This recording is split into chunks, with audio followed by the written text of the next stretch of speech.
मुझे सच सच बताओ, क्या हुआ था? मैं सच बता रही हूँ आपको। अम्मी तो कह रही हैं कि उन्होंने खुद देखा है तुम्हें धक्का देते हुए। मैं ऐसा क्यों करूंगी? आफरीन भाभी गिर रही थी, उन्हें संभालने के लिए मैंने हाथ बढ़ाया। शायद तभी खाला अम्मी ने देख लिया होगा, उन्हें गलतफहमी हो गई होगी। वरना आप खुद सोचें, मैं ऐसा क्यों करूंगी? क्या? उसने तुम्हें धक्का दिया? अस्तगफिरुल्लाह, इतना हसद?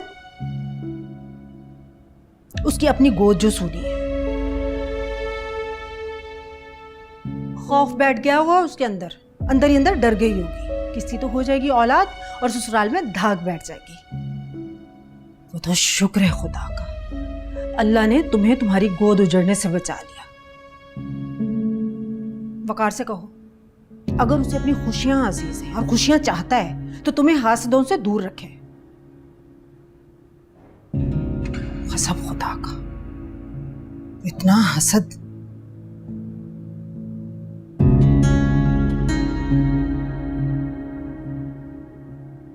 मैं तुम्हारे लिए कुछ खाने के लिए ले आऊं? अम्मी आपके लिए ले आऊं? नहीं बेटा, अल्लाह सब सही कर देगा। बस दिल पे नहीं लगाना इस बात को, ठीक है?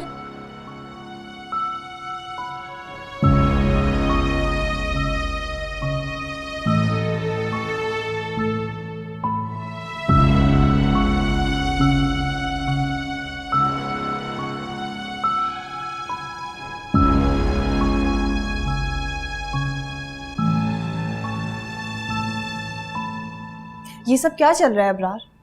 नेहा को आखिर क्या प्रॉब्लम है मेरी बहन से? तो तुम्हें भी नीनू ही कसूरवार लगती है? हाँ, क्योंकि वही कसूरवार है। तुमने आफरीन का चेहरा नहीं देखा? कितना डर था उसके चेहरे पे अपने बच्चे को खोने का।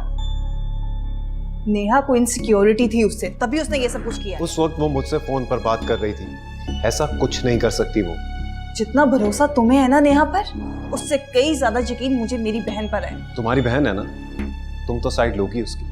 तुम बेजा हिमायत कर रहे हो नेहा की। हाँ, मैं कर रहा हूँ उसकी हिमायत, क्योंकि मैं जानता हूँ नीनू को। तो मैं भी अपनी बहन को बहुत अच्छी तरह जानती हूँ। नहीं पहचान पाई तुम अपनी बहन को,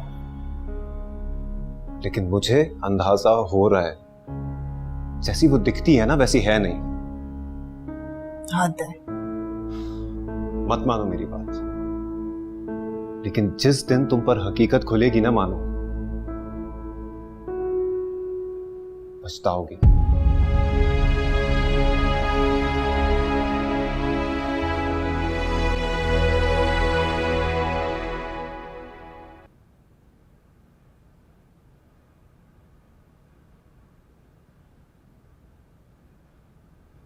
अस्सलाम वालेकुम। वालेकुम अस्सलाम। तुम्हें क्या हुआ है? मुंह पे 12 क्यों बजे हुए हैं? मॉम घर पर नहीं है क्या? आप तो ऐसे बोल रहे हैं जैसे मॉम और मेरे दरमियान कोई बड़ी बातें होती हैं, जिस पे कुछ पे मैं खुश होती हूँ तो कुछ पे मुंह फुला के बैठ जाती हूँ। काश हमारी मॉम एक सोशल वर्कर नहीं, सिर्फ एक माँ होती, जिसके लिए उसका घर और बच्चे ही इम्पोर्टेंट होते हैं। जो नहीं हो सकता उस पर क्या सोचना। और तुम्हें ये दौरा तभी पड़ता है जब तुम्हारी मीशा से बात नहीं होती। बिल्कुल ठीक समझे आप भाई। कॉलेज के बाद से मजाल है उसने कोई मैसेज देखा हो। कब से फोन उठाए देखे जा रही हूँ, पर मैडम ऑनलाइन ही नहीं हो रही। खैरियत तो है? पता नहीं, कॉल भी तो रिसीव नहीं कर रही वो। एक तो उसकी आदत है फोन कमरे में छोड़ के पूरे घर में फिरने की। फिर से ट्राई करो, शायद अब उठा ले।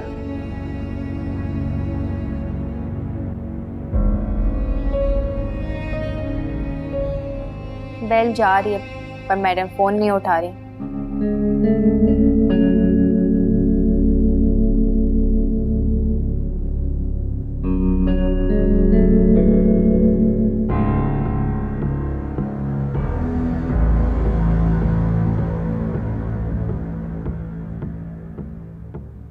तुमसे अगर खून का रिश्ता नहीं होता तो खुदा की कसम अभी के अभी तुम्हें घर से बाहर निकाल देता हूँ। भाईजान, गुस्से में कहे गए अल्फाज अक्सर शर्मिंदा कर देते हैं। चुप करो, तुमसे बात कर रहा हूं मैं, नेहा से बात कर रहा हूं।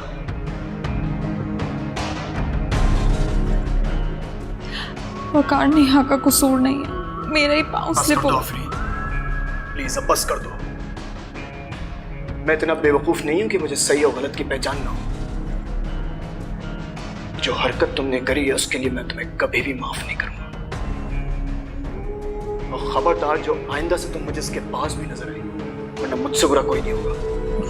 चलो बेटा अपने कमरे में चलो। अब उठो। अच्छा सुनो,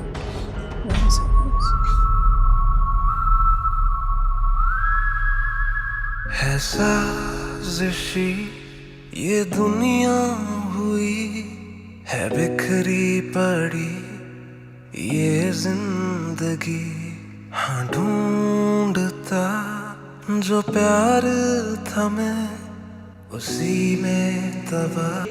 सलीम साहब, आप जाके उनसे बात करें, कहें उनसे कि आप अपनी बेटी को कुछ दिनों के लिए घर लेकर आना चाहते हैं। भाई इस वक्त ये बात करना गलत है।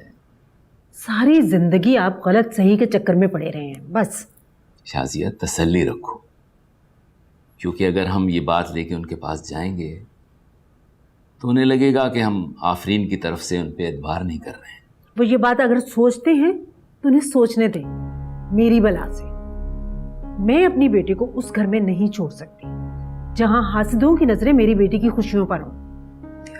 अच्छा चलें, आप दोनों खाना तो खा लेना। मैंने नहीं खाना, खाओ तुम लोग। थोड़ा सा तो खा लें। अच्छा चलें अब्बू, ये लें, आप तो शुरू करें। पता नहीं, मेरा दिल इस बात को मानता नहीं है कि वो बच्ची ऐसा कर सकती है। दिल बहुत सादा होता है अब्बू, अक्ल का दिल से दूर दूर तक कोई लेना देना नहीं होता। माना अकल का दिल से बैर है, लेकिन गवाही तो सच्ची देता है। देखो बेटा, जो बात भी कहो लिहाज रख के कहना, क्योंकि कल तुमने उसी घर में जाना है। जी अब्बू, आप खाना शुरू करें, ठंडा हो रहा है। तुम भी तो ले लो कुछ।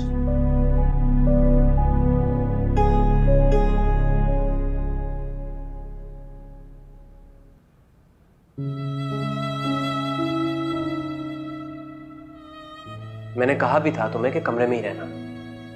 इस वक्त सब गुस्से में है, और गुस्सा अक्ल का दुश्मन होता है। किसी को तुम्हारी बात समझ नहीं आएगी। भाईजान मुझसे नफरत करने लगे। जब गलत फहमियां दिल के दरवाजों से दाखिल हो जाए ना, तो प्यार खिड़की से बाहर निकल जाता है। तो फिर मैं क्या करूं? सब्र और इंतजार गलत फहमी के बादल छटने का। और अगर ये बादल ना छट पाए तो? क्यों टूटते हैं रिश्ते, क्यों रूठते हैं रिश्ते, अपनों में दूरी पड़ी है। सारे रूखे रिश्ते झूठे भी सच्चे दिखते, अपनों में दीवार खड़ी है। साजिशी ये दुनिया हुई है, बिखरी पड़ी ये जिंदगी। हेलो। थैंक गॉड तुमने कॉल तो रिसीव की यार। तुम रो क्यों रही हो? नीनू पे जान छिड़कने वाले भाई आज उसे घर से निकालने की धमकी दे रहे हैं। फरहाद मैं क्या करूं, मुझे कुछ समझ नहीं आ रहा। पता नहीं क्या हो गया है सबको। कुछ नहीं हुआ मीशा। अच्छा तुम रोना बंद करो।